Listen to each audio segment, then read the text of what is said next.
Et si demain la planète entière se nourrissait uniquement à base d'aliments bio? Eh ben, nos menus Big Mac n'auraient pas le même goût. Techniquement, dès 2050, nous serions capables de passer à une alimentation 100% bio selon différentes études scientifiques.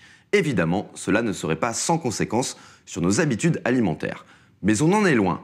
Si le bio est depuis quelques années sur toutes les lèvres dès que nous évoquons notre alimentation quotidienne, l'agriculture biologique ne représente pourtant en France que 6,5% des surfaces cultivées et 1% dans le monde. Pour bien comprendre l'explosion d'un secteur qui a connu une croissance folle en France en une dizaine d'années, revenons d'abord sur son histoire.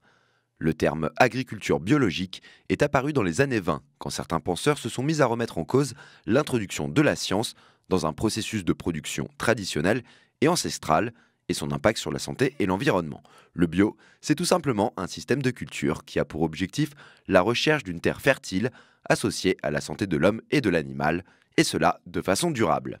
Les premières associations mondiales de soutien à la cause bio sont nées dans les années 40, avant que l'agriculture biologique soit présentée pour la première fois au Salon de l'agriculture en 1970.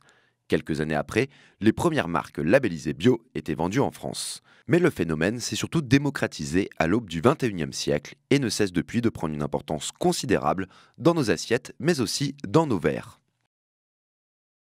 Quand on regarde ces chiffres et ces tendances, tous les indicateurs semblent donc au vert pour le bio. Et bien qu'il soulève un débat entre les pour et les contre, 82% des Français lui font confiance. Mais pour continuer sur sa lancée et envisager un avenir 100% bio, c'est l'ensemble de la production agricole et nos habitudes qui vont devoir changer. Voyons cela de plus près.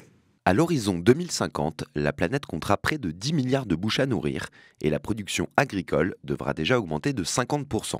De plus, si on voulait du tout bio, c'est entre 16 et 33% de terres supplémentaires qu'il faudrait cultiver.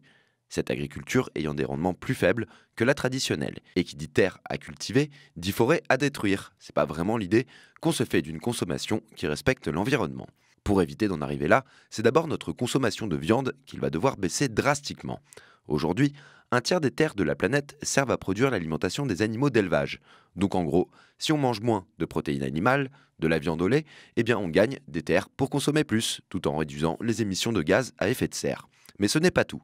Il faudrait aussi, et surtout, limiter le gaspillage, bien plus important qu'on ne peut le croire. Un tiers de la production agricole destinée à notre consommation est perdu, que ce soit dans les champs, après récolte ou à la maison. Voilà pour l'aspect scientifique, mais une telle révolution doit être suivie d'une faisabilité économique. Le bio est aujourd'hui encore un peu plus cher à produire comme à consommer.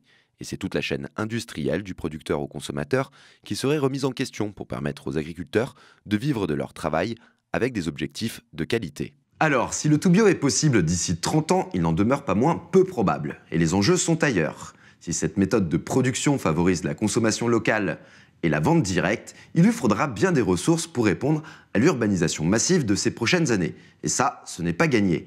Un tiers des aliments bio que nous consommons en France viennent de l'étranger, un sacré paradoxe environnemental.